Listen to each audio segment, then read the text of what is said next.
¿Listos? Buenos días. Buenos días, compañeros. Vamos a iniciar.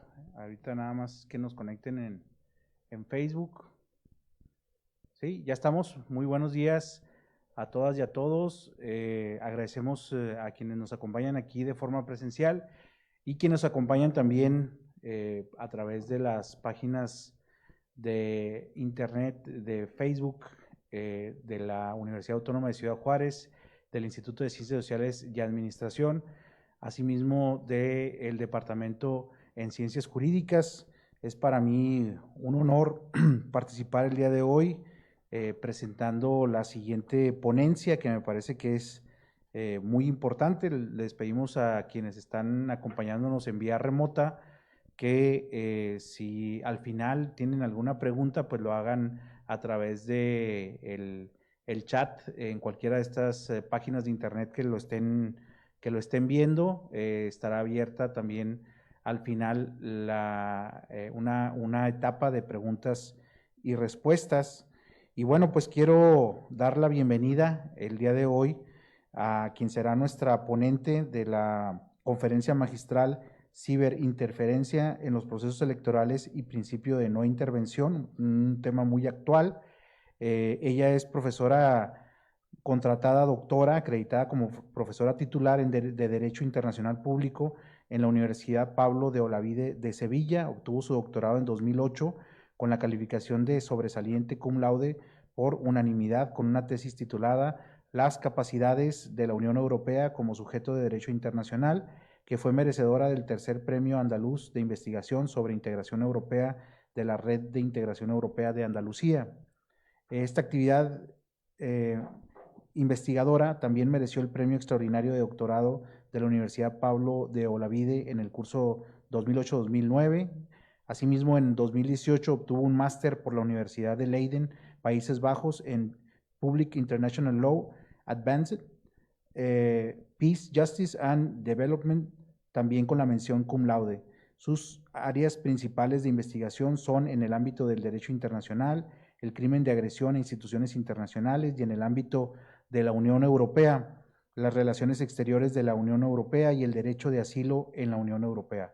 Como parte de dicha actividad investigadora, ha realizado estancias de investigación postdoctorales, predoctorales y postdoctorales en distintas universidades y centros de investigación, como la Universidad Robert Schuman de Estrasburgo, la Universidad de Twente en Enschede, el King's College London, la Universidad de Fordham de Nueva York, el Center for the Law of the United States External Relations, del Asser Institute en La Haya y la Universidad de Leiden. Fruto de esta actividad investigadora es la publicación de numerosos artículos en revistas especializadas, tanto nacionales como internacionales, capítulos de libro y 2 monografías, la primera de ellas titulada Asilo y Refugio en la Unión Europea en 2007 y la segunda que lleva el título de su tesis doctoral y fue publicada como resultado del tercer premio andaluz sobre integración europea. Su actividad docente se ha desarrollado principalmente en la Universidad Pablo de Olavide y la Universidad Internacional de Andalucía, donde imparte clases de grado y posgrado y ha sido profesora visitante en la Universidad Católica de Lyon, en la Universidad de Pisa. Además de su actividad docente e investigadora, es miembro del equipo editorial de la revista European Papers, Reporter on International Law in Domestic Courts de la Oxford Journal of International Law, miembro de la International Law Association, donde pertenece al comité que estudia el tema de Use of Force, Military Assistance on Request. En la universidad ha desarrollado diversas actividades de gestión, entre ellas la coordinación del Máster de Relaciones Internacionales de la Universidad Internacional de Andalucía y la Universidad Pablo de Olavide 2008 a 2012. Ha sido miembro de la Comisión de Investigación de la Universidad Pablo Olavide de 2007 a 2012 y actualmente es vicedecana de Relaciones Internacionales y Movilidad de la Facultad de Derecho de la Universidad Pablo de Olavide. Ella es la doctora Gloria Fernández Arribas, a quien le doy la más cordial de las bienvenidas y le agradecemos enormemente que nos acompañe en el marco del Congreso Internacional de Ciencias Jurídicas de esta universidad. Le dejo a partir de este momento la palabra para que nos imparta la conferencia, que ya la había mencionado, la repito: ciberinterferencia en los procesos electorales y principios de no intervención. Muchísimas gracias, bienvenida. Buenos días, muchas gracias. En primer lugar, evidentemente me gustaría agradecer a los heroicos que aguantáis aquí todavía un viernes a las 11 de la mañana, después de 3 días intensos de conferencias. También me gustaría agradecer a la organización del evento, especialmente a todos los alumnos que he visto con las camisetas. Supongo que sois los que habéis trabajado en la organización de las distintas conferencias y habéis llevado a cabo todo este trabajo, así que enhorabuena, porque es un trabajo valioso y es algo que hay que valorar y que agradecer. Y cómo no, pues también agradecer a la organización de la universidad, al Departamento de Ciencias Jurídicas y al Instituto de Ciencias Sociales y de Administración, y especialmente al profesor Acosta y Orozco, que me han permitido volver a México después de tanto tiempo, disfrutar anoche de unos tacos riquísimos y estar hoy aquí con vosotros. El tema sobre el que voy a tratar, la ciberinterferencia en los procesos electorales y el principio de intervención. No sé si alguno de vosotros ha estudiado ya Derecho Internacional, porque el principio de no intervención en Derecho Internacional es uno de los principios fundamentales. El derecho a ejercer tu propio y a establecer tu propio sistema económico, político y social, y que ningún Estado intervenga en tu política interior y exterior. Y el tema lo conecto con la ciberinterferencia en los procesos electorales porque a partir del año 2016 nos dimos, es algo que ya se venía haciendo antes, como ahora señalaré, nos dimos cuenta de la importancia o del peligro que tiene el ciberespacio en este tipo de actividades. Y permíteme que empiecen, por tanto, con el primer caso, que fue el que, como ya decía, que fue el revulsivo para que se empezara a trabajar sobre este tema, que fueron las elecciones nacionales de Estados Unidos en el año 2016. Este es el caso en el que le hizo a todo el mundo, en principio, darse cuenta de la peligrosidad que tenía este tipo de actividades. Este caso, en el año 2016, se basó en el pirateo de los correos electrónicos del Comité Nacional Demócrata y la divulgación de información confidencial, junto con determinadas operaciones de desinformación, que ahora veremos en qué consisten. Pues bien, después de esta intervención rusa, porque fue una intervención rusa en las elecciones estadounidenses, Brian Egan, que era el jefe, el asesor jurídico del Departamento de Estado, un poco como las funciones que hace la profesora Sasaki en Perú, hizo una declaración pública diciendo que los Estados necesitan trabajar más para aclarar cómo se aplica el derecho internacional de no intervención en las actividades de los Estados en el ciberespacio. Por lo tanto, ya identificó cuál podría ser el problema legal de este tipo de actividades por parte de terceros países. Pues esta práctica de intervención o esta práctica rusa en las elecciones de 2016 no es algo nuevo. Ya formaba parte de una política de la Unión Soviética que se llamaba entonces medidas activas. En la época de la Unión Soviética se llamaba así, incluía también técnicas de desinformación en esa época. La diferencia esta vez, a pesar de que esto ya, como digo, lo venía haciendo Rusia, la diferencia esta vez fue el éxito de su actividad. En este caso, que además dio lugar a una respuesta por parte de Estados Unidos, análisis de especialistas, análisis de instituciones internacionales, de académicos, sobre lo que estaba ocurriendo, sobre cómo podía afectar esto a los sistemas democráticos. De todos modos, en el pasado es cierto que, como ya digo, estas políticas, medidas activas que llamaba Rusia y este tipo de intervención que se venía haciendo en el pasado, los Estados consideraban que no les iba a afectar en demasía porque pensaban que su sistema de medios de comunicación era lo suficientemente sólido y no iban a tener problema con este tipo de intervenciones. De hecho, ahí tenéis una cita del profesor Wright en 1960 que decía: si un Estado es tan ineficaz, corrupto o ingenuo en su administración que las influencias exteriores de este tipo, no apoyadas por amenazas militares o invasiones, pueden destruir su independencia, no debería reclamar las prerrogativas de un Estado soberano. Imaginaros el nivel de confianza que se tenía en los 60 en el propio sistema y en los propios medios de comunicación. No se tenía miedo a la desinformación en aquella época. Pues bien, con posterioridad a la intervención rusa de 2016, el presidente Obama señaló que la intención de Rusia era interferir o socavar el proceso electoral y las instituciones electorales. Esto mismo también lo confirmaba el director de la Agencia de Inteligencia Nacional estadounidense, de la CIA. Decía que el propósito era socavar la fe pública en el proceso democrático estadounidense, con actividades centradas en denigrar a la que era entonces secretaria de Estado, Clinton, y también denigrar y perjudicar su posible elección como presidenta. De hecho, estas dos definiciones y estas dos intenciones que mencionaba Obama y el director de la Agencia Nacional se correspondían con la definición que daba Rusia sobre medidas activas. Para Rusia, para la Unión Soviética en aquella época, se referían a socavar, o lo que pretendían era socavar la confianza en los líderes e instituciones del Estado, lo mismo con Clinton,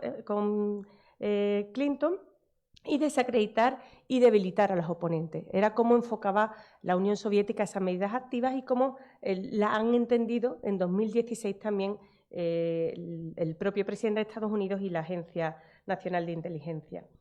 Bien, pues por lo tanto hoy día podemos considerar que la finalidad de estas intervenciones a partir del año 2016 van más allá de actividades de desinformación de la población o de cambiar las opiniones de la población. Va mucho más allá. De hecho, lo que se dice es que estas actividades buscan y provocan debilitar al propio Estado y que ejerce un efecto corrosivo en la misma sociedad. En este sentido, la intención es socavar la cohesión y la confianza en el Estado y hacer vulnerable a la sociedad, eliminando cualquier respuesta conjunta y cohesionada en caso de futuras amenazas. Está atacando la propia base del sistema social y democrático de esos países. También el Parlamento Europeo, no solamente Estados Unidos, sino otros países, y ahora mencionaré otros casos, se han visto afectados por este tipo de interferencias.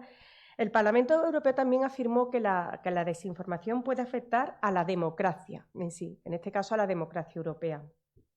Y consideraba que la intervención extranjera, como la de Rusia en las elecciones estadounidenses, tiene como objetivo introducir la duda, la incertidumbre y la desconfianza, no solo para alterar el resultado de las elecciones, sino para deslegitimar todo el proceso electoral, que es lo más peligroso realmente. Por lo tanto, en este sentido tenemos que decir, ¿y por qué es peligroso? Porque unas elecciones justas y libres son las que dan legitimidad al gobierno que se instala o que surge después de esas elecciones.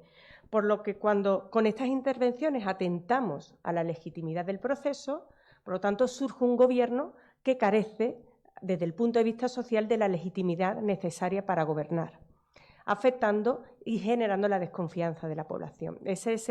Y, por lo tanto, afectando al propio sistema democrático que tiene el país. Ese es el peligro de este tipo de intervenciones o de este tipo de objetivos. Bien, pues este es el planteamiento. Lo que os decía es cómo lo conectamos con el derecho internacional, qué conexión hay. En relación con estas operaciones nos preguntamos siempre qué normas de derecho internacional se estarían violando.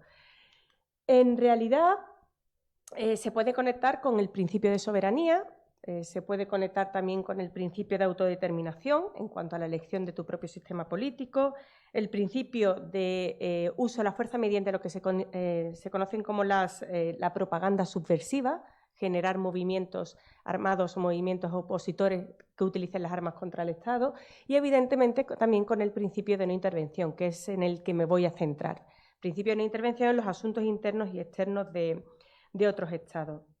De todos modos, Cuando hablamos de este tipo de actividad, en los 50 y en los años 60 ya se hablaba de ella como propaganda. Estaba la propaganda y la propaganda subversiva. Y esta nos puede servir, el concepto de propaganda, para conectarlo con lo que se hace hoy día.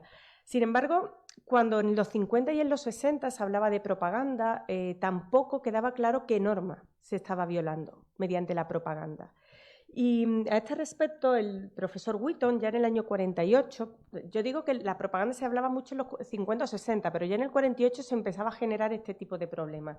Este profesor, en los cursos que dio en la Haya, en el año 48, en la Academia de la Haya, decía que en los casos en los que se producen ataques difamatorios contra las constituciones de los estados, las instituciones gubernamentales o las formas de gobierno, estaría justificado que el Estado perjudicado presentase una propuesta y exigiese una reparación adecuada. Los gobiernos y los funcionarios del Estado no solo deben abstenerse escrupulosamente de interferir activamente en los asuntos de otros Estados, sino también deben abstenerse de criticar las leyes e instituciones extranjeras. Por lo tanto, ya manejaban ese problema de la intervención en los asuntos propios del Estado. Esta afirmación nos permitiría conectar ese tipo de propaganda con el principio de no intervención. De hecho, más tarde, en el año 71, volvió a tratar sobre el tema Wheaton y en este caso consideró que existía un deber de abstenerse de difamar a dirigentes extranjeros, basado en el derecho tradicional de un soberano al respeto de los demás soberanos. Aquí, por lo tanto, ya no solo conectaba con el principio de no intervención, sino con el principio de soberanía del Estado. Bien, pues esta cuestión que ya digo ya lo trataba Wheaton en los años 40, pero principalmente en los 50 y en los 60, el problema de la propaganda se hace más acuciante hoy día, evidentemente. Y se hace más acuciante por las oportunidades que ofrece el ciberespacio. En el ciberespacio es más fácil difundir la información, también el acceso es más fácil y, por tanto, la audiencia se amplía, se multiplica. Así, es cierto que mientras este tipo de actividades se daban en el pasado, de hecho, por ejemplo, según algunos estudios, las intervenciones de Rusia y Estados Unidos en procesos electorales se estima que fueron unas 117 entre 1947 y el año 2000. 117 en ese periodo de tiempo, Rusia y Estados Unidos. Pues bien, más recientemente, Rusia solo lanzó al menos 76 campañas de desinformación contra terceros estados únicamente entre 2011 y 2020. Por lo tanto, el ciberespacio lo que ha hecho es aumentar el efecto y la cantidad de este tipo de actividades.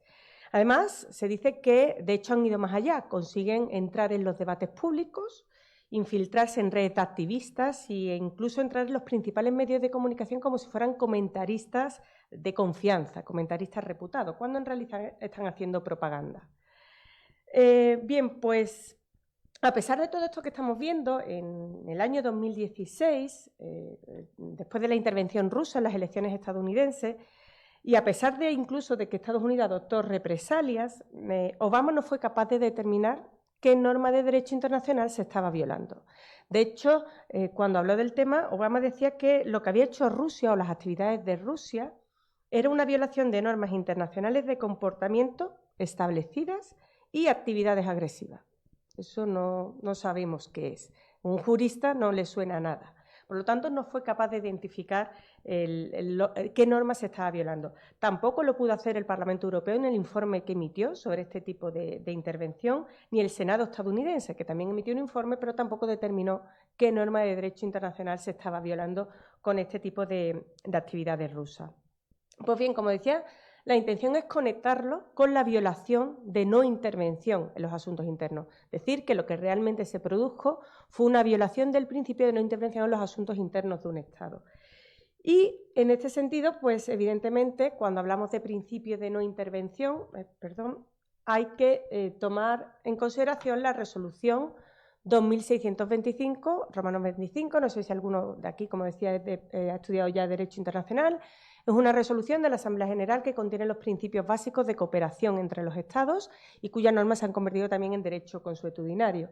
Bien, pues el principio de no intervención, que de regla general el Estado debe de abstenerse de intervenir en los asuntos internos y externos de otro Estado, pues en ese mismo párrafo se incluye también esta referencia que dice que las injerencias o los intentos de amenazas contra la personalidad del Estado o contra los elementos políticos, hablamos aquí ya de elecciones democráticas, económicos y culturales, constituyen una violación también de este principio, del derecho internacional. Así que basándonos en esta definición o en esta afirmación, me voy a centrar en cómo se viola este principio a través de las ciberinterferencias. También hay que decir que la del año 2016 de Rusia en Estados Unidos no fue la única. Se han producido muchísimas, o se han denunciado muchas interferencias en procesos electorales en Francia en 2017, en el referéndum independentista de Cataluña en el 2017, en el referéndum de Macedonia en el 2018, elecciones al Parlamento Europeo en el 2019, las elecciones estadounidenses otra vez en el año 2020. En este sentido, el informe del International Cyber Policy Center establece que de las 97 elecciones y 31 referéndum en países libres durante el periodo entre 2016 y 2019 solamente, se mostraron una quinta parte de ellos, de esas 97 elecciones y 31 referéndum, una quinta parte mostró casos o mostró ejemplos de interferencia o de injerencia extranjera. Por lo tanto, las intervenciones son muy amplias y muy frecuentes. Y hay que decir también que casi la totalidad de ellas a manos de China y Rusia fueron las intervenciones.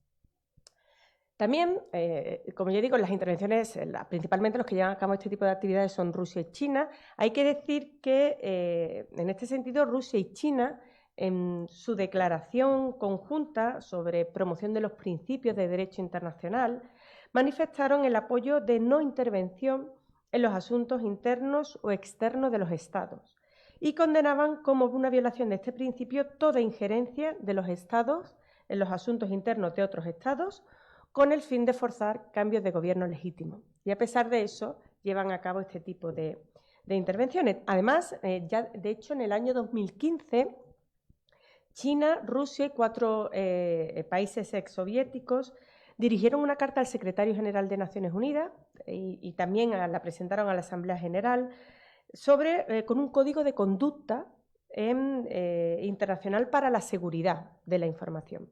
Pues en ese código de conducta, China y Rusia decían que no se podían utilizar las tecnologías de la información y las comunicaciones y las redes de información y comunicaciones para interferir en los asuntos internos de otros estados o con el fin de socavar su estabilidad política, económica y social. Como veis, las declaraciones no tienen nada que ver con la práctica y tenéis un listado de intervenciones llevadas a cabo por Rusia y China en terceros países. De hecho, en relación con alguna de ellas, por ejemplo, en el caso de Francia, tenemos aquí algunos de los ejemplos. En el caso de Francia, el candidato Macron fue objeto de una campaña de desinformación dirigida por medios rusos patrocinados por el Estado, que eran RT y Sputnik. Y también, de hecho, la noche del 5 de mayo de 2017, justo la noche antes del voto final entre Macron y Le Pen, 21.000 correos que habían sido robados al partido fueron publicados en un sitio web anónimo. Una empresa de ciberseguridad japonesa siguió el rastro de esa publicación de correos que los llevó a un grupo de hackers, los Fancy Bears, que están respaldados por Rusia, que se conoce que están respaldados por Rusia. Por ejemplo, en el caso de Italia, según La Stampa, que es uno de los principales medios de comunicación, entre otras muchas cosas, se identificaron cuentas de Twitter con características similares a las de los trolls rusos, que se dedicaron a la difusión de desinformación y propaganda, también en las elecciones, y también Sputnik y RT desempeñaron un papel significativo en la creación de una narrativa anti-inmigración, justo antes, un año antes y justo durante el periodo electoral en Italia, siendo la inmigración uno de los temas más sensibles que tenía Italia, de los más conflictivos. Y en el caso, por ejemplo, de Cataluña, del referéndum, se ha apuntado también que Sputnik y RT difundieron abiertamente desinformación y propaganda a favor de la independencia y tergiversaron también la postura de la Unión Europea respecto del referéndum. De hecho, se dice también que había todo un ejército de zombies, de bots, encargados de darle difusión a todas las noticias falsas que se crearon en ese periodo. Bueno, pues esto es un ejemplo, no solo de la campaña de Estados Unidos de 2016, sino de otros tipos de intervenciones, rusas principalmente.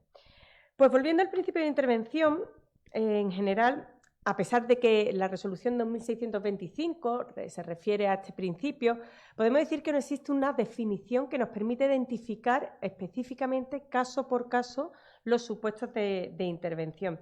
Y especialmente es más difícil hacerlo en el ciberespacio.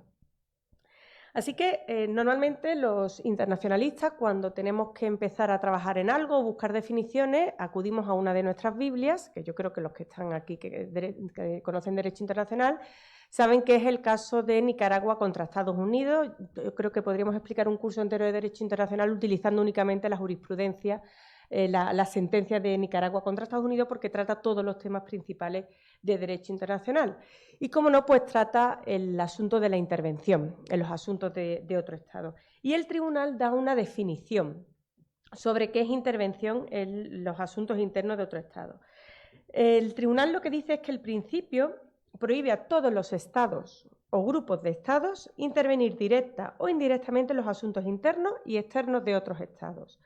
Por consiguiente, dice el tribunal, una intervención prohibida debe afectar a los asuntos en los que cada Estado está autorizado, en virtud del principio de soberanía, a decidir libremente. Una de ellas es la elección del sistema político, económico, social y cultural y la formulación de su política exterior. Dice el tribunal que la intervención es ilícita cuando utilizan métodos de coerción en relación con estas opciones que deben ser libres para los Estados, cuando se coacciona para que cambie su sistema político, económico, social y cultural. Pues bien, de esta definición que da el tribunal se pueden extraer dos elementos esenciales en la intervención. Una, lo que se conoce como el domaine réservé, que es el ámbito de exclusividad del Estado, lo que me corresponde a mí decidir, y la segunda es la coerción. Se deberían dar esas dos situaciones para hablar de que se está produciendo una intervención en el Estado, en los asuntos internos de un Estado. En relación con la primera, la cuestión de la jurisdicción exclusiva del Estado, jurisdicción interna o el domaine réservé, que se utiliza también en Derecho Internacional. Según la definición del Tribunal y la resolución de 2625, lo que es el ámbito de una intervención son asuntos internos y externos. Ya lo hemos visto. Y son los que tienen que ver con la elección del propio sistema político, social, económico y cultural. Es también cierto que lo que puede entenderse como jurisdicción interna del Estado, jurisdicción exclusiva del Estado, cambia con el tiempo, con la evolución del derecho internacional, y un claro ejemplo, yo creo que desde mi punto de vista, son los derechos humanos, ¿no? Cada vez los derechos humanos o las cuestiones que afectan a las personas no son de jurisdicción exclusiva del Estado. De hecho, el Tribunal Permanente de Justicia Internacional en 1923 ya afirmó que lo que constituye la jurisdicción interna es una cuestión relativa, que depende del desarrollo de las relaciones internacionales. Bien, pues lo que sí tenemos claro es que el proceso de elección dentro de un Estado está ciertamente amparado por lo que es la jurisdicción interna. Cada Estado decide cómo llegar o cómo elegir a su gobierno y qué sistema político establecer, lo que incluye, por lo tanto, la celebración de elecciones. Son elegidas por cada Estado. Pues partiendo de eso, hay que decir también que la mayoría de las injerencias recientes en procesos electorales han tenido lugar en países democráticos. Ahí es donde se da la intervención. Lo que significa, si hablamos de países democráticos, son países en los que su sistema está basado en la voluntad esta es la definición que da la Comisión de Derechos Humanos, está basado en la voluntad libremente expresada del pueblo de determinar su propio sistema político, económico, social y cultural y su plena participación en los aspectos de la vida. Bien, esa es lo que son los países democráticos. Pues, ¿cómo expresan la voluntad o cómo se expresa la voluntad en los países democráticos? Mediante el voto. Y para ello, la Comisión de Derechos Humanos decía que los votantes deben formarse una opinión de forma independiente, sin violencia ni amenaza de violencia, coacción, inducción o interferencia manipuladora de ningún tipo. Por lo tanto, tenemos el sistema democrático. En los países democráticos se lleva a cabo es la voluntad libremente expresada. Esa voluntad se debe expresar, según la Comisión de Derechos Humanos, sin amenaza de violencia, coacción, inducción o interferencia manipuladora. De hecho, tal como afirmaba el Parlamento Europeo, la democracia depende de que las personas tomen decisiones con conocimiento de causa. Bueno, pues teniendo en cuenta este concepto de democracia y su relación con el derecho a elegir el sistema político, las acciones destinadas a manipular las opiniones de los votantes afectan, por tanto, al libre albedrío de las personas. No soy libre para decidir porque estoy manipulado. Por lo tanto, al final inciden en la capacidad de elegir el propio sistema político y cumplen con el primer requisito que veíamos, que era el de intervenir en los asuntos internos del Estado. No se le está permitiendo a la población elegir libremente, sin manipulación, su propio sistema político.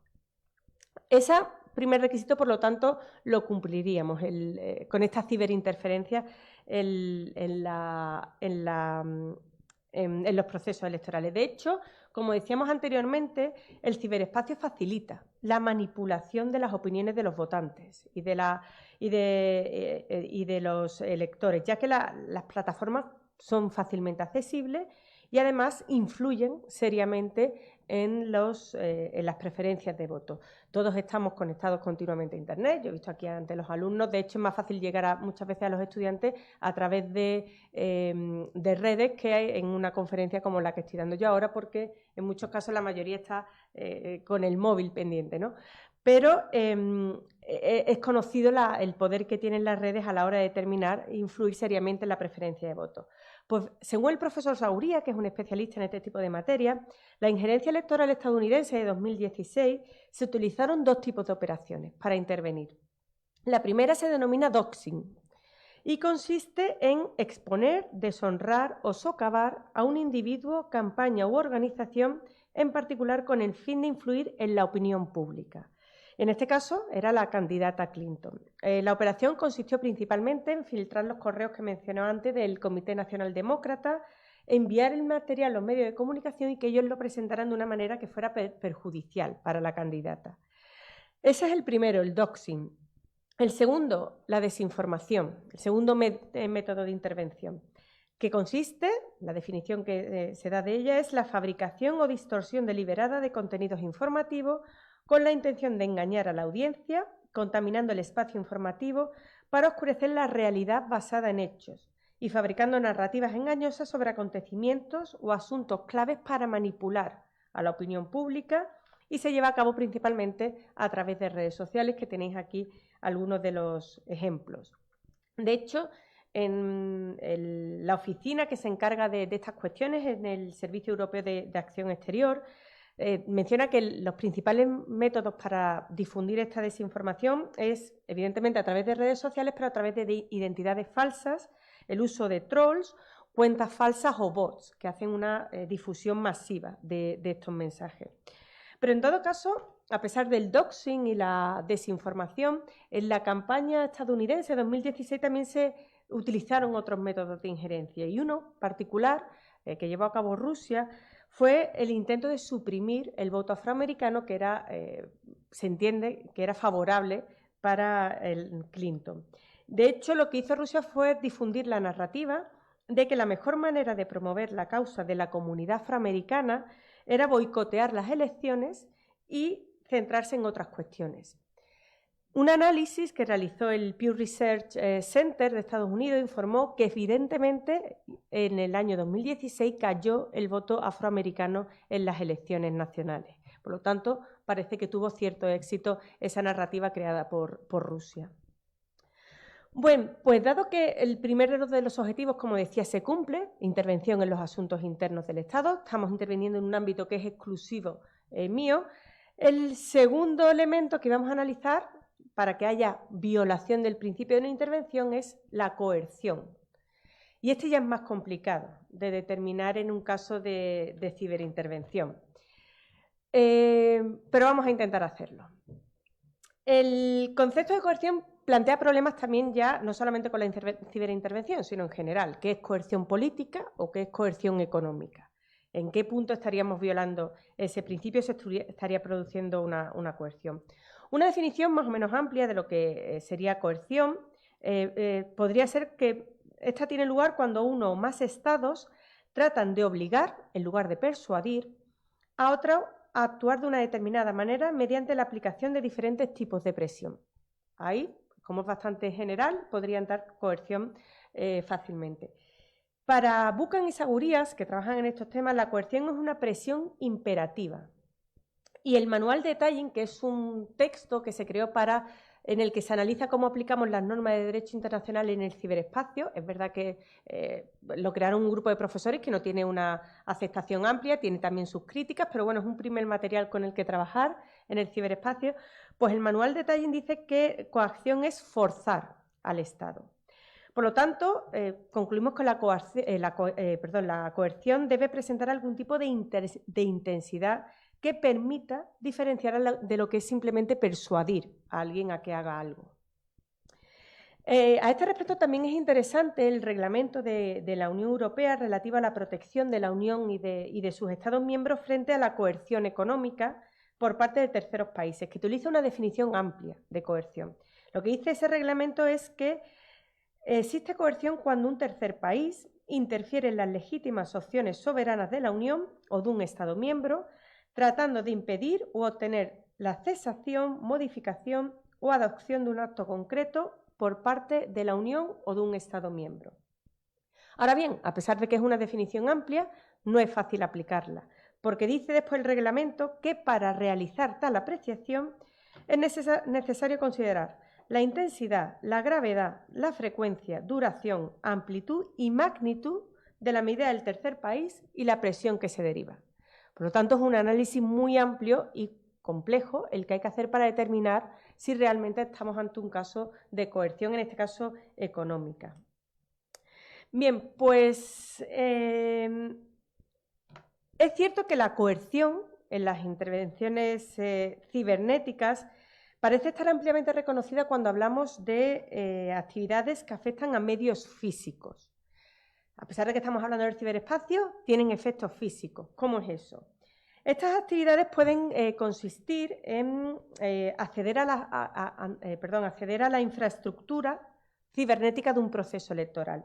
Por ejemplo, alterar los sistemas que controlan el recuento de votos para cambiar el resultado de unas elecciones. Por lo tanto, tenemos una actividad cibernética que tiene un efecto concreto, que es alteramos los votos para cambiar el resultado. O, por ejemplo, también alterar la capacidad del Estado para celebrar elecciones, como provocando fallos en los sistemas de registro de votantes. Impides que se lleve a cabo el registro y, por lo tanto, también tiene unos efectos físicos. Las personas no pueden votar. Y no es algo, lo que estoy contando no es algo que nos haya dado. De hecho, en el año 2014... En las elecciones de Ucrania, en el 2014, el Gobierno eliminó un virus que estaba instalado en los ordenadores de la Comisión Electoral Central, que tenía como objetivo ofrecer este resultado final. El que era el ultranacionalista Yaros lo iban a ofrecer como ganador. El cambio que se pretendía era con un 37% de los votos, cuando en realidad solamente obtuvo un 1%. Y Petro Poroshenko, que fue el que realmente ganó las elecciones, este virus, la intención era que el resultado final fuera solamente de un 29% de votos. Pretendía con el virus darle la victoria al ultranacionalista que había conseguido solamente un 1%. Por lo tanto, ya se había intentado este tipo de actividades cibernéticas con efectos físicos, cambios en los procesos electorales. Bien, En todo caso, ya digo, parece fácil determinar esa coerción, esa obligatoriedad de imponer al Estado unos resultados en los elementos físicos, cuando tenemos respuestas o efectos físicos. Pero el manual de Tayin también dice que existe coerción cuando los actos o no tengan resultados, estas actividades no tengan también resultados físicos. Y hemos mencionado, por ejemplo, el doxing o las actividades de desinformación, que en realidad están más cerca de la persuasión. Te estoy contando cosas que no son reales para persuadirte, para inclinar el voto en un sentido u otro. Pero podemos hacer un esfuerzo y podemos diferenciar también el doxing y la desinformación de lo que sería simplemente una persuasión. Y ese esfuerzo y esa actividad podría hacerse vinculando o haciendo referencia a lo que serían unas elecciones democráticas, que ya he explicado que, según decía en la Comisión de Derechos Humanos, el Comité de Derechos Humanos debería hacerse en libre ejercicio, sin injerencia externa. Si tenemos en cuenta el concepto de desinformación y sus efectos, es fácil incluir que la desinformación limita la libertad de elección, ya que están manipulando, induciendo y podríamos decir incluso obligando a los ciudadanos a actuar de una manera determinada. Y además esos ciudadanos no tienen las herramientas o los medios necesarios para cuestionar esa información falsa que se le está dando o incluso cambiar de camino y buscar medios alternativos. Esta situación en la que se encuentra el ciudadano, que tiene que emitir el voto, negaría realmente al Estado la libertad de elección. Ya esa libertad de elección se representa en el voto de los ciudadanos, ya que se vería obligado a actuar de una forma involuntaria. No estamos tomando decisiones de manera libre porque no estamos correctamente informados, estamos manipulados y, por lo tanto, no estamos ejerciendo libremente la elección de nuestro sistema político. Se nos está imponiendo, por así decirlo. Sería la manera de conectarlo. De hecho, el profesor Sagurías dice que el Estado que interviene en estos casos estaría tomando el control, lo que sería una de las manifestaciones más claras de la coerción. Y en un caso incluso más extremo, la autoridad estatal habría sido manipulada, por lo que el Estado que lleva a cabo esa manipulación y esa injerencia puede controlar la voluntad del pueblo mediante todas estas medidas, e incluso podría llegar a controlar el gobierno que emerge de esas elecciones manipuladas. Son casos más extremos, pero es un planteamiento que se puede dar. En todo caso, también para algunos expertos es necesario cumplir con otros requisitos. Y hablan de tener en cuenta también la magnitud y los efectos de las actividades cibernéticas para evaluar la existencia de la coerción de la que estamos hablando y, por tanto, la violación del principio de no intervención. Por lo tanto, solamente difundir noticias falsas o verdades alternativas no sería suficiente para hablar de coerción. Es necesario comprobar, dicen algunos, si la influencia ha cambiado realmente los resultados de las elecciones para hablar de coacción. ¿Cuál es el problema? Pues que parece difícil demostrarlo porque tendríamos que saber con antelación cuál era el resultado de las elecciones. Por lo tanto, no podemos saber si se ha modificado. Y ya sabemos también que las encuestas no son siempre acertadas. Así que ese requisito es imposible de aplicar porque no sabemos con antelación un resultado electoral. Otros, sin embargo, consideran que debe computarse el número de personas y los valores afectados, así como el grado de afectación, para poder hablar de coacción. Y en este sentido hay que tener en cuenta, si aplicamos estos criterios, que en el proceso electoral no solamente se tiene como objetivo alterar los resultados electorales, sino, como decíamos, también perjudicar todo el sistema electoral y democrático del país. Por lo tanto, los valores afectados son importantes. Y también el ciberespacio aumenta exponencialmente el número de ciudadanos a los que se puede llegar a través de este tipo de actividades, cumpliendo con los dos criterios, el grado de afectación de los valores y el número de personas afectadas por este tipo de actividades. Bien, pues esta última interpretación de lo que es coerción está también vinculada con un análisis holístico de lo que sería, en el que sería necesario determinar la coerción caso por caso, que es también complicado, analizando todos los hechos que están relacionados con la intervención. No solamente los actos de desinformación, que veíamos, por ejemplo, anteriormente, sería necesario analizarlo todo en un contexto más amplio. Habría que analizar los efectos del acto, los otros efectos otros actos con la misma finalidad, los objetivos del Estado responsable.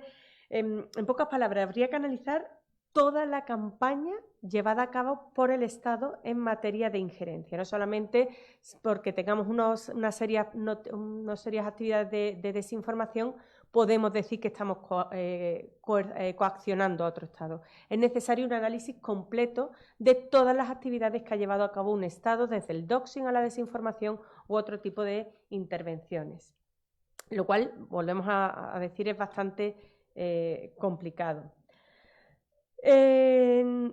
Este tipo de planteamientos que vemos aquí podría llevarnos también a un concepto más amplio de coerción, que es el que digo el problemático a la hora de hablar de principio de no intervención.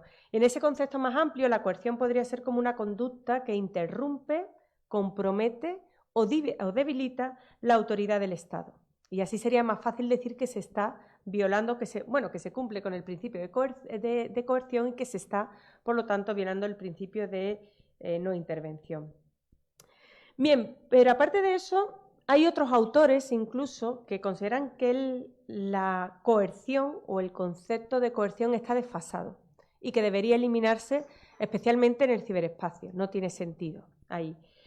Y según estos autores, habría que establecer un nuevo estándar. Por ejemplo, Kilobati, que es uno de los que apoyan esta postura, dice que la ilicitud de la intervención debe basarse en si la intervención cibernética impidió al Estado ejercer libremente funciones relacionadas con asuntos internos y externos y debe centrarse en la privación de libre elección. Por lo tanto, eliminamos el concepto de coerción y, según lo que hemos visto, estas injerencias de desinformación y doxing, como la de 2016, pues sí cumplirían con los requisitos de intervención en los asuntos internos del Estado y privación de la libre elección en las elecciones nacionales. Bien, pues esta postura de Kilobati de eliminamos la coerción de este sistema está también relacionada con una postura que apoyan algunos autores, que es la de tener en cuenta que los casos en los que realmente el Estado está usurpando funciones de otro Estado. Si consideramos que el Estado está usurpando funciones de otro Estado, podemos hablar también de injerencia o intervención en los asuntos internos de otro Estado. Normalmente, cuando la doctrina habla de usurpación de funciones del Estado en este tipo de actividades, en las ciberintervenciones, se centra principalmente en la usurpación en el recuento de votos, que decía antes que era un elemento, un efecto físico. Vamos a cambiar los votos, por lo tanto estamos usurpando, estamos quitándoles las funciones al Estado, que es el que hace el recuento real de votos y emite el resultado. Esa sería fácil de establecer, pero excluiría los casos que hemos visto antes de doxing y desinformación, que no tienen efecto físico. ¿Cómo se usurparía las funciones del Estado a través del doxing o la desinformación? Pues nos debemos remitir de nuevo a lo que es el concepto de un proceso democrático, que implica que el Estado debe garantizar el voto libre de los ciudadanos, dando a los votantes la oportunidad de formar sus opiniones sin intervención, manipulación o inducción. ¿Cómo hace esto el Estado? ¿Cuál es su función aquí? Pues garantizar que los medios de comunicación, a través de su legislación nacional, den acceso a la información necesaria a los ciudadanos, información veraz, información que les permita adoptar y elegir de manera adecuada y tomar una decisión con base a la hora de votar. Por lo tanto, cuando un tercer Estado o cuando un Estado pierde el control, por así decirlo, de esa función esencial que es para la democracia, que es la de ofrecer a los ciudadanos la información, podríamos decir que se le están usurpando las funciones gubernamentales y, por lo tanto, cumpliendo con ese requisito y violando el principio de no intervención en los asuntos internos de otro Estado. Esto es los dos principales criterios, esto en relación con los dos principales criterios que mencionaba a la hora de determinar si una ciberintervención puede dar lugar a la violación del principio de no intervención. La cuestión de intervención en los asuntos internos del Estado y que se dé una coacción. Hemos visto cómo solucionar el problema principalmente de la coacción o coerción al Estado. Pero es que también hay otros autores que hablan del requisito de que haya intención y conocimiento a la hora de llevar a cabo este tipo de actividades.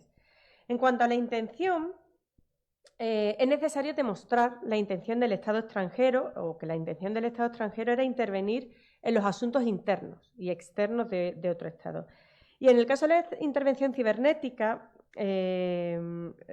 sería fácil de elucidar la intención, sobre todo en los casos de actos físicos, cuando veíamos que se manipulaban los resultados electorales, pero también se podría deducir la intención en los casos de doxing o desinformación, teniendo en cuenta el contenido de los mensajes que se emiten y de las noticias falsas que se crean, las direcciones de origen y todo ello en un momento concreto relacionado con un periodo electoral. Por lo tanto, podremos ver cuál era la intención del Estado extranjero a la hora de intervenir. La cuestión del conocimiento ya sí plantea más polémicas. Como mencionaba en el manual de Tallinn, que mencionaban anteriormente, ahí en realidad lo que se han planteado son opiniones de especialistas y en algunas hay opiniones mayoritarias en unos casos y en otras minoritarias. Pues respecto del conocimiento, la mayoría tiene el punto de vista de los autores de este manual, tiene el punto de vista de que el conocimiento no es una condición previa para que exista una violación del principio de no intervención. Y la minoría sí considera que es necesario que el Estado tenga conocimiento de que está siendo coaccionado y que está siendo obligado a actuar de una determinada manera. De hecho, para la minoría la coacción o la coerción significa presión sobre el Estado, obligándole a actuar de una determinada manera que solo puede hacerla si el Estado sabe que está siendo coaccionado. Y por último, menciono otra vez al profesor Sagurías, el especialista, que dice que el conocimiento, en este caso, no es un elemento constitutivo de la intervención y que solamente te vale o es útil para posteriormente exigir responsabilidad al Estado. Sé que he sido coaccionado a posteriori y por lo tanto luego puedo pedir responsabilidad. Bien, pues para concluir, el potencial que ofrece el ciberespacio para intervenir en los asuntos internos de otro Estado ha quedado demostrado con las intervenciones extranjeras en los procesos democráticos. Y aunque la forma de intervenir, la intervención no es algo nuevo, la intervención de Estados extranjeros no es algo nuevo en procesos democráticos, los métodos empleados y los objetivos sí han evolucionado. Estamos en otro momento. Hoy en día el ciberespacio, como decía, permite extender el efecto de la intervención, la hace más eficaz y la hace más peligrosa. Y además los objetivos parecen ir más allá de lo que es el cambio de opinión de la población. El objetivo es debilitar al Estado y atacar todo el sistema democrático sobre el que se asienta el Estado mediante este tipo de intervenciones, mediante la generación de desconfianza. También los métodos que se utilizan para estas ciberintervenciones explotan los propios principios democráticos del país, como la libertad de expresión, la confianza y la apertura. El Parlamento Europeo, en uno de sus informes, ya advirtió del problema y decía que cualquier acción contra la injerencia extranjera y la manipulación informativa debe respetar a su vez las libertades fundamentales de libertad de expresión e información. Por lo tanto, ahí se plantea el dilema de hasta dónde se puede llegar para eliminar este tipo de actividades, porque por un lado tenemos que respetar la libertad de expresión e información y evitar las noticias falsas y las medidas de desinformación que veíamos anteriormente. Y es difícil establecer una balanza en este ámbito.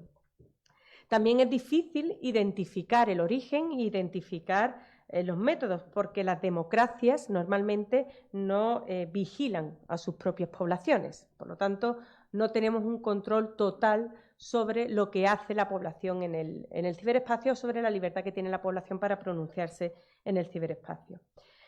Por último, la capacidad que tiene el derecho internacional para hacer frente a este desafío se ve afectada principalmente por el espacio en el que se desarrollan estas actividades, que decíamos el ciberespacio. La incapacidad de determinar claramente si se está produciendo una violación del derecho internacional o una violación del principio de no intervención se debe a la propia definición del principio de no intervención, que fue adoptada en un mundo analógico. No pensaban, en la época en la que se adoptó aquel principio, que un grupo de mensajes, como el que hemos visto de Clinton y una campaña de ese tipo, podría afectar a las elecciones nacionales en un país de 300 millones de habitantes. Por lo tanto, tenemos un principio analógico para un mundo o para un ámbito que es el ciberespacio. Y también es cierto que es difícil demostrar el origen, muchas veces el origen del Estado o los medios utilizados por el Estado. En el ciberespacio la cuestión de la responsabilidad es muy complicada. En cualquier caso, nos quedamos con que lo que tenemos hasta ahora pues, es llevar a cabo una interpretación moderna de los principios, de los elementos tradicionales de la no intervención, de la no injerencia en los asuntos internos y de la coerción, que nos puedan permitir tener o dar una solución temporal a este problema, mientras que el derecho internacional evoluciona y puede hacer frente a este nuevo reto. De hecho, sabemos siempre que el derecho va por detrás de la comunidad a la que sirve, pero esa lentitud que muchas veces tiene el derecho a la hora de adoptar o de buscar soluciones no debe significar tampoco la existencia de un vacío legal que pueda afectar a la propia coexistencia y la cooperación internacional y a los propios sistemas democráticos de los Estados. Y bueno, yo con esto termino. Les agradezco de nuevo que estén aquí hoy, viernes, y quedo disponible para cualquier consulta o opinión que quieran manifestar. Muchas gracias. Claro. Vamos a pasar a preguntas y respuestas también de la gente que nos acompaña en Facebook, nada más que para que nos escuchen ahí en Facebook hay que usar el micrófono. Una disculpa ahí.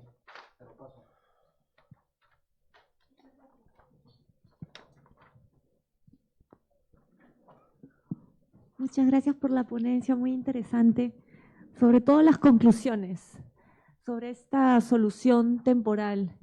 Entonces, en esa medida, dándonos cuenta que en realidad muchos de los principios y el derecho internacional actual están hechos para un mundo analógico, en realidad, ¿no? Y ante la impronta de la llegada de la inteligencia artificial y todos estos nuevos retos, y ante esta solución temporal a través de la interpretación, ¿cuál podría ser de ley eferenda una propuesta concreta? Tal vez una resolución de la Asamblea de Naciones Unidas, la modificación de una actualización de la resolución 2625.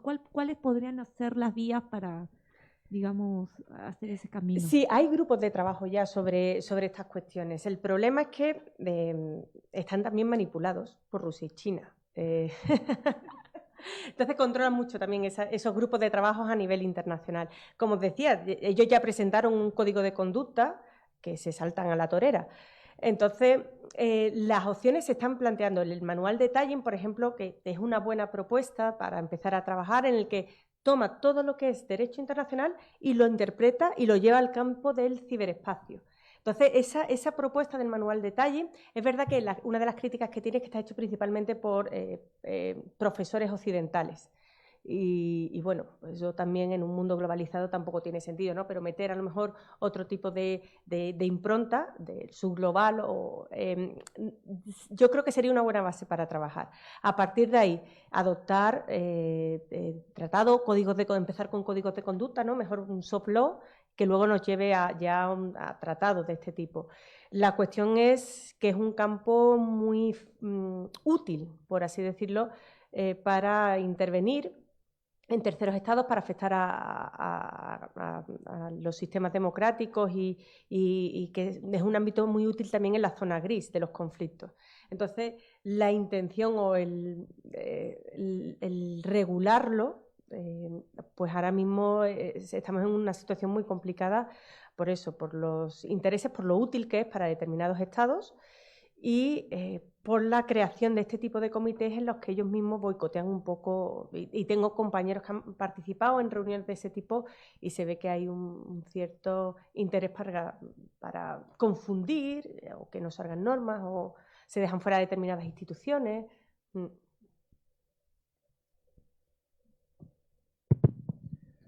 Adelante, doctor. Muchísimas gracias. Bueno, en primer lugar, felicitar a la profesora Fernández Arribas, por esta excelente ponencia, muy completa, muy ilustrativa, y yo, al igual que mi compañera Sasaki, me quedo con las conclusiones muy acertadas, ¿no? Y también yo siempre he pensado que esos principios están pensados para el mundo analógico, total y absolutamente, ¿no? Ahora bien, una de las cosas que a mí me preocupa, también señalado por la profesora Sasaki, es que frente a este poder emergente, ¿no?, de la inteligencia artificial y de los deepfakes, ¿no?, que operan además en un espacio que pues, no conoce de fronteras, ¿no? La respuesta puede ser muy compleja. Me parece que es un gran reto, ¿no?, actual. Si en el mundo analógico determinar qué es asunto interno de un Estado y hasta qué punto y en qué medida se está violando el principio de no intervención es complejo. O sea, en México ha pasado a la luz, pues, de la reforma que se ha implementado al Poder Judicial, cuando hubo comentarios por parte de la representación diplomática de Canadá y de los Estados Unidos, inmediatamente incluso el jefe del Ejecutivo llegó a decir que eso era intervención en asuntos internos del Estado. ¿Hasta qué punto y en qué medida eso se puede determinar de forma objetiva? La cuestión de Venezuela, o sea, no reconocer al gobierno de Maduro es intervención en asuntos internos del Estado. O sea, en el mundo analógico todavía hay muchos problemas de esta naturaleza. Si eso lo extrapolamos al ciberespacio, se potencia, ¿no?, de forma pronunciada, ¿no?, esta situación. Y otra cosa también que me llama la atención y me preocupa y me gustaría conocer la opinión de la ponente es que tal vez los gobiernos democráticos, intentando dar respuesta a estos desafíos, ¿no?, se puedan llegar a pasar de frenada también, porque hay países democráticos que están adoptando leyes para prevenir precisamente los bulos, y en España lo estamos viviendo y tal. ¿Hasta qué punto, en qué medida podría también servir como de pretexto o de excusa, ¿no?, intentar regular esta difusión de bulos a través del ciberespacio para limitar también, digamos, la propia, no sé, libertad de expresión o el conocimiento, el derecho a conocer y a saber, ¿no? Por ejemplo, hasta qué punto y en qué medida pueden ser utilizadas esas respuestas justificadas para la difusión de bulos y desinformación como para dar cobertura también a actividades pues cuestionables por parte de países y de gobiernos democráticos, ¿no? Bueno, simplemente ahí, muchas gracias. Sí, muchas gracias por el comentario. De hecho, comparto todos los puntos y para desarrollarlos un poquito más sobre la inteligencia artificial que mencionabas. De hecho, te lo comentaba antes, venía leyendo en el avión el Le Point, que es un semanario francés de geopolítica, que había hecho un especial sobre las elecciones estadounidenses. Pues uno de los artículos que traía el especial era sobre el peligro de la inteligencia artificial en las elecciones. Y mencionaba, de hecho, el caso de Taiwán en 2024. Las elecciones que han tenido en enero tenían previsto que iba a haber un intento masivo de intervención por parte de China en las elecciones taiwanesas. Lo hicieron a través de inteligencia artificial. De hecho, hablaba el director de una de las empresas a pesar de eso, no tuvo efectos porque ya los taiwaneses estaban preparados. Pero hablaba uno de los directivos de una empresa de ciberseguridad taiwanesa y decía cómo había cambiado la inteligencia artificial la posibilidad de reconocer una interferencia. Decía, porque antes los bots que utilizamos habitualmente actúan de la misma manera, tienen un mensaje muy similar. Entonces tú ya puedes identificar que, bueno, estos están actuando en grupo, su mensaje es el mismo, es un acto que podemos atribuir de intervención, que no son reales. Pero con la inteligencia artificial decían que no, que ya ahí la inteligencia artificial crea distintos comentarios muy variados y que por lo tanto ya es más difícil identificar cuando estamos ante cuentas falsas a través de esa inteligencia. También el tema de los vídeos, las deepfake, audios, por ejemplo, hablaban también de que la presidenta de Moldavia había tenido que salir a decir que era falso un vídeo que se había creado en la que iba a prohibir una bebida que estaba asociada a tiempo de la Unión Soviética. O sea, que una presidenta de un gobierno tenga que salir a decir que es mentira, que voy a prohibir esto, porque había un vídeo que estaba tan bien hecho, con inteligencia artificial, que suponía un problema. Entonces hablaban de el peligro, era como un nuevo paso en este tipo de actividades, la cuestión de la inteligencia artificial. Y se trata, también mencionaban que hay empresas como Adobe que están intentando crear como una etiqueta para incluir en los vídeos y en las fotografías para que sepamos cuándo son reales o son creadas a través de inteligencia artificial. Porque al final se habla mucho de que hay que educar a la población, pero la población no puede hacer frente a todo esto. La educación es necesaria, eso seguro, pero evidentemente hay que ir más allá, porque es un peligro. En cuanto al principio de intervención, el principio de intervención ha sido siempre un problema en derecho internacional porque además ha sido utilizado por los estados a placer. Es decir, ahora me parece que esto es una intervención, ahora creo que no, cuando lo hago yo sí, cuando lo hago yo no. De hecho, hay pocas condenas también por violación del principio de intervención que nos permitan aclararlo. Y es que desde el tiempo de la Revolución Francesa, cuando los franceses, después de la Revolución, dijeron que libertad de los pueblos, libertad del Estado, no intervención en los asuntos, que fue una de las declaraciones que hicieron, en la misma declaración estaban diciendo que iban a ayudar al resto de ciudadanos en otros países a acabar con las monarquías, que es también un principio de intervención. O sea que esas contradicciones, también la política estadounidense de no intervención yo, pero después inició una campaña de intervención en los países latinoamericanos, a pesar de que defendía el principio de no intervención. Por lo tanto, es un principio muy manipulado, que ya crea problemas en el mundo analógico, pues evidentemente, imagínate en el cibernético. Y en cuanto a la libertad de expresión, como mencionaba, ya el Parlamento Europeo lo ha dicho. Sí, tenemos un problema con esto, pero es que a la vez tenemos que garantizar la libertad de expresión y de información. Por lo tanto, cuando se prohibió, cuando se bloqueó a RT y a Sputnik en Europa, la cuestión es hasta qué punto estamos violando o no en la libertad de información y de expresión mediante ese bloqueo. También se conectó con la cuestión de estar frente a una agresión, ¿no? Por parte de un país extranjero, y ahí ya podemos tomar este tipo de decisiones extremas de prohibir y bloquear medios de comunicación. Pero el equilibrio es muy complicado.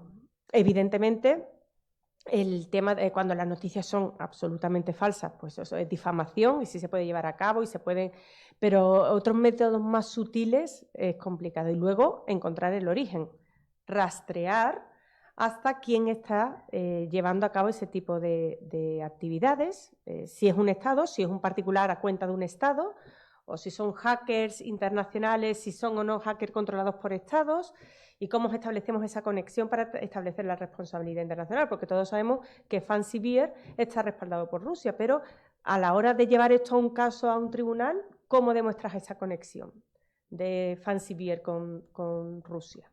¿No? Entonces, es un tema muy, muy complicado y es un tema muy, muy peligroso, no solamente para las democracias, por cómo pueden fracturarlas y cómo pueden afectarlas, sino para la propia democracia en sí, de cómo, manteniendo nuestros principios, hacemos frente a ese tipo de amenazas.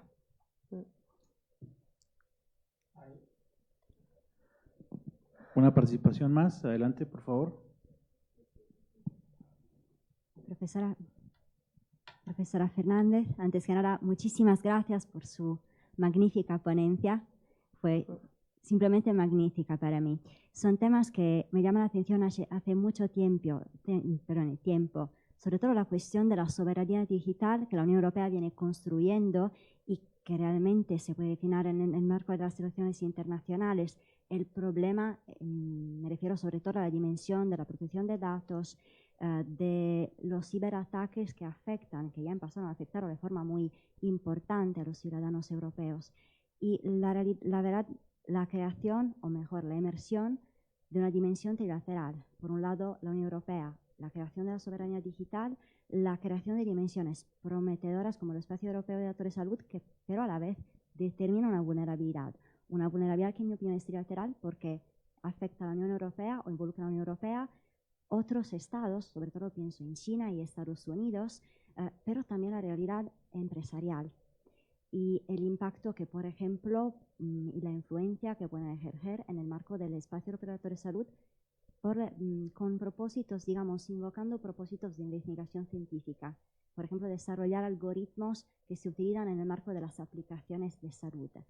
Considerando que los desafíos son tan importantes y tan contundentes, en su opinión, la Unión Europea, digamos, ¿cuál es el nivel que la Unión Europea ha conseguido lograr actualmente en relación con la construcción de una auténtica soberanía digital en general y sobre todo a nivel informativo, en esa nueva dimensión que realmente está transformando de una manera profunda la soberanía? Muchísimas gracias. Muchas gracias. La cuestión de la soberanía digital y la seguridad dentro de la Unión Europea, yo creo que está más desarrollado que lo que yo estoy viendo, que lo que yo planteaba ahora. La cuestión de los ciberataques creo que todos los países tienen una agencia exclusiva dedicada a este tipo de actividades. De hecho, cuentan con mucha financiación, se forma mucho a las personas, se forma mucho en las empresas a este tipo. Pero lo hablaba con una persona que trabajaba para la agencia española en ciber, y que decían que por mucho que hicieran, los hackers siempre iban por delante. Es decir, van detrás de ellos. Es decir, hemos llegado a estos puntos de seguridad, pero siempre encuentran un fallo que nosotros acabamos corrigiendo, pero siempre viene otro. Por lo tanto, en ese caso, ahí la Unión Europea sí lo tiene muy claro, cuál es la inversión y dónde se tiene que llevar a cabo. ¿Una seguridad absoluta? Pues es que tampoco existe una seguridad absoluta en el ámbito normal.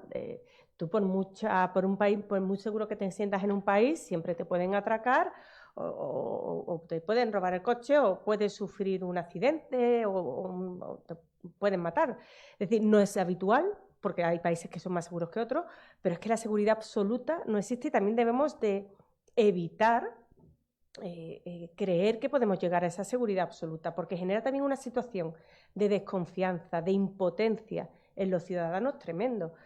Vamos a sufrir ataques en el ámbito físico y vamos a sufrir ataques en el ámbito cibernético. Lo que hay es que intentar que sean los mínimos y dar soluciones en el caso de que se produzcan, ¿no? Entonces, yo ahí, ya en temas de salud que me mencionaban, la verdad es que no lo he tratado nunca, no lo conozco, ¿no? Pero en cuanto a la protección de datos, a la cuestión digital, la Unión Europea sí lo tiene, sí está entre sus prioridades y por lo tanto tiene inversión y la Comisión Europea tiene ahora un comisario que tiene unas funciones específicas de ese tipo, ¿no? Por lo tanto, es algo en lo que sí se está trabajando mucho.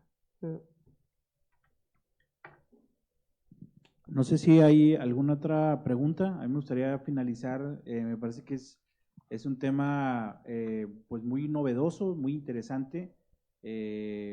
Aquí en México pues tenemos ahora sí que nuestra propia historia, así como ahorita lo comentaba el doctor. La realidad es que nosotros cuando empezamos a revisar estos temas y hablamos de intervención, pues tenemos una larga lista, ¿no?, de momentos en los que otros países, pero principalmente Estados Unidos, pues han intervenido, ¿no?, durante los últimos 100 años o más, mucho más, ¿no?, 200 años quizá. Y nada menos en 2018, inclusive aquí se hablaba de la intervención de Rusia, de los hackers rusos en la elección del presidente López Obrador, en favor del presidente López Obrador, ¿no?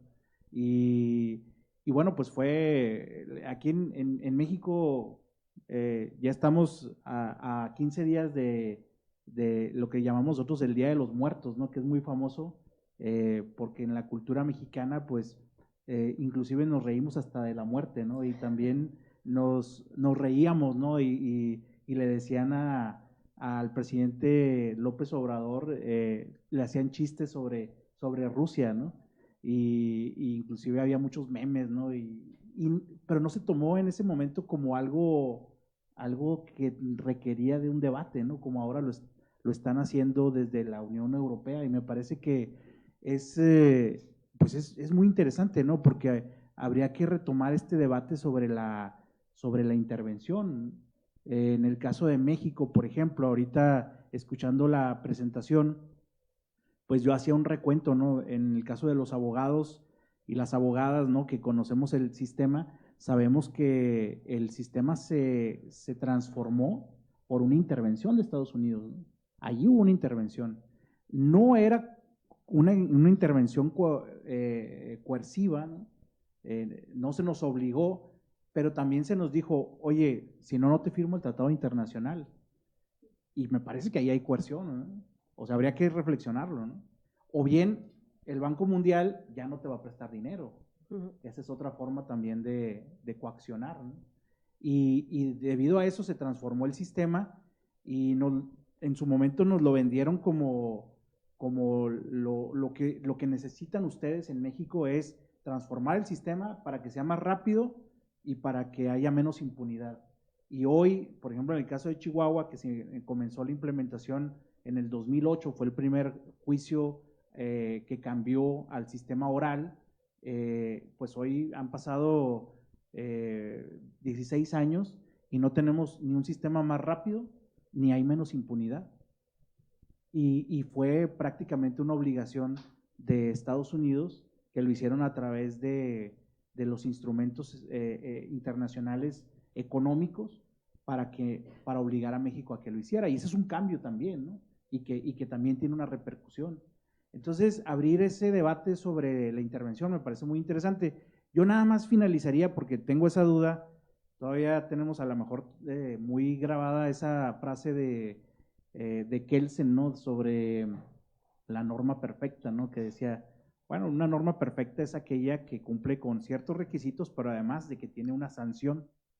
Y entonces, ahorita con todo lo que estábamos platicando, pues yo trataba de imaginarme, ¿no? Alguna resolución en donde se le sancionara a cualquier país, ¿no? Podría ser Rusia o podría ser el mismo Estados Unidos, ¿no? Tal como lo decía ahorita el doctor, de Estados Unidos con Venezuela la intervención llegó al grado de que reconocieron a otro presidente en algún momento, ¿no? En las elecciones pasadas, ¿no? Entonces la gran pregunta sería, bueno, ¿y qué podría pasar, ¿no? Que la Unión Europea dijera, ¿sabes qué? En un momento dado una resolución, ¿no? De la Corte Europea de Derechos Humanos o no sé, de algún organismo internacional en donde se está discutiendo y que dijeran, oye Rusia, no lo vuelvas a hacer, por favor, ¿no? O ¿cuál podría ser una posible sanción? Para cerrar, si no hay alguna otra duda, y también compartiendo la felicitación de las compañeras y del doctor que hace un momento también hicieron referencia a este reconocimiento, ¿no? Porque es un trabajo muy interesante, muy novedoso y que me parece que pues nos abre a nosotros desde el otro lado del mundo, nos abre una panorámica más amplia, ¿no? De lo que se está discutiendo y que necesariamente nosotros nos tenemos que subir, ¿no? a ese debate y empezar a discutirlo también desde la frontera, ¿no? ¿Cuál crees tú que sería, doctora, una posible sanción? Digo, pensando en el futuro, ¿no? Sí, bueno, la cuestión de como ya decía, para empezar, lo difícil es determinar quién es responsable, pero una vez que se determina la responsabilidad de un Estado, por ejemplo, lo que hizo Estados Unidos en las elecciones de 2016 fue expulsar a diplomáticos. En derecho internacional utilizamos las medidas de retorsión o las represalias, es decir, y en todas ellas lo que debe primar es la proporcionalidad. Y aquí es la proporcionalidad, estás atacando mi propio sistema democrático que es proporcional para devolverte el golpe, ¿no? Atacar el propio sistema democrático de otro Estado, no, sería una represalia, pero se crea también una situación de un poco reconocer, de utilizar esos medios ilegítimos también y evidentemente las represalias, como siempre, pues dan lugar a escalada, ¿no? Pero es cierto que de adoptar otro tipo de medidas, por ejemplo, lo que hacía Obama, expulsar diplomáticos, ruptura de relaciones. La Unión Europea lo que se adopta mucho en el caso de sanciones son sanciones económicas o ruptura de relaciones comerciales. Entonces ahí sanciones, y muchas veces las sanciones son las que van más dirigidas, como por ejemplo ahora en el caso de Rusia, a lo que se conocen como las sanciones inteligentes. Nos vamos a ir por las personas que idean este tipo de actividades. Les congelamos cuentas, les prohibimos la entrada en la Unión y acciones de ese tipo. El dinero es lo que siempre duele en estos casos. Entonces, hay que buscar respuestas proporcionales. Es verdad que si se produce una violación de derecho internacional, todavía que en el ámbito internacional se permite la represalia, tú puedes responder con otra violación de derecho internacional, pero no sé yo si lo más adecuado sería en este caso responder con el mismo tipo de violación, ¿no? Intervenir, aunque bueno, lo hacen países en los que no existen procesos democráticos, como Rusia y China. Entonces tampoco puedes intervenir en su proceso democrático porque no lo tienen. Pero sería otro tipo de sanciones, ¿no? Más, quizás de punto de vista diplomático, sanciones económicas, pero ya digo, es difícil porque es difícil establecer el nexo de responsabilidad en estos casos, de la conexión y la responsabilidad. Muchas gracias. Pues sí, es como los juicios de Tokio, los juicios de Nuremberg, ¿no? O sea, no había una respuesta, hay que inventarla, ¿no? Y eso es lo fabuloso que tiene el derecho internacional y que nos enseña a encontrar esas respuestas creativas. Pues muchísimas gracias. Voy a pedirle, por favor, al coordinador de la carrera de Derecho, el maestro René Soto López, y al jefe del Departamento de Ciencias Jurídicas, el maestro Daniel Saito Calzadillas, que pasen, por favor, aquí al frente. Primero, para agradecerle al expositor, un aplauso en lo que nos acomodamos y para que entreguen el reconocimiento. ¿Sí? ¿Te gustas? Gracias, muy amable.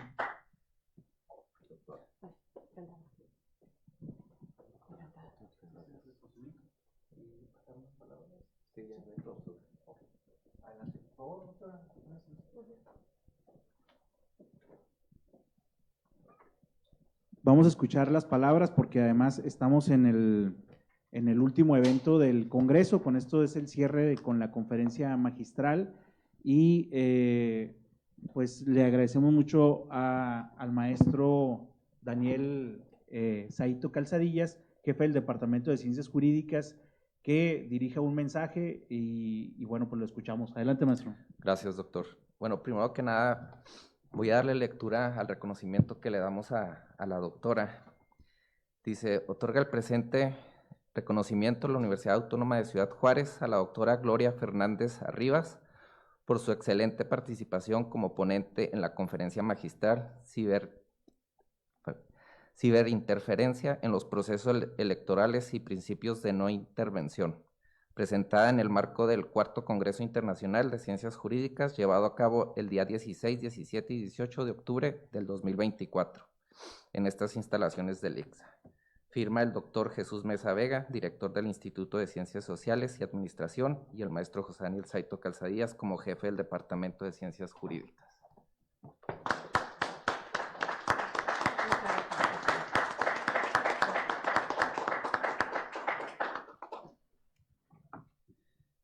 Bueno, distinguidos colegas, honorables ponentes, estudiantes y todos los asistentes.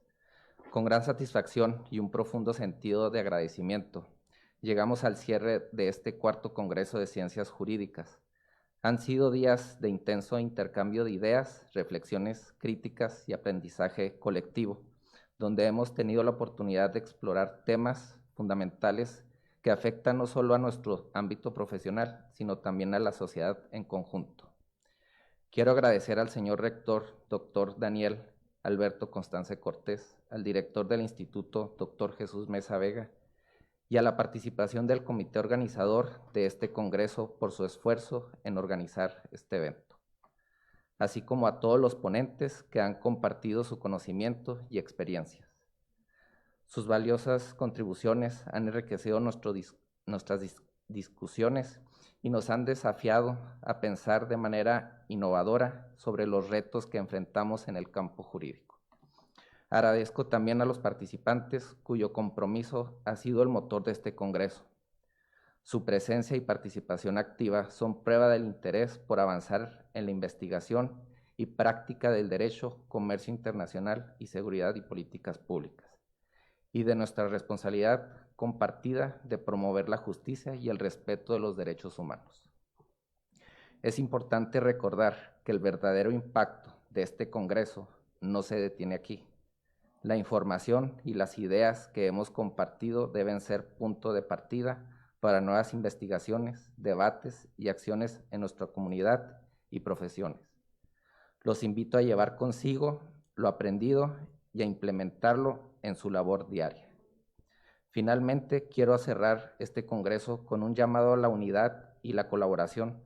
Solo a través del trabajo conjunto podremos enfrentar los retos que nos depara el futuro. Sigamos construyendo puentes entre nuestras disciplinas y trabajo hacia un sistema jurídico que realmente sirva a todos. Gracias por su atención, por su participación y por su compromiso con la justicia. Espero verlos en futuras ediciones de este Congreso, donde continuemos este importante diálogo. Muchas gracias y hasta la próxima.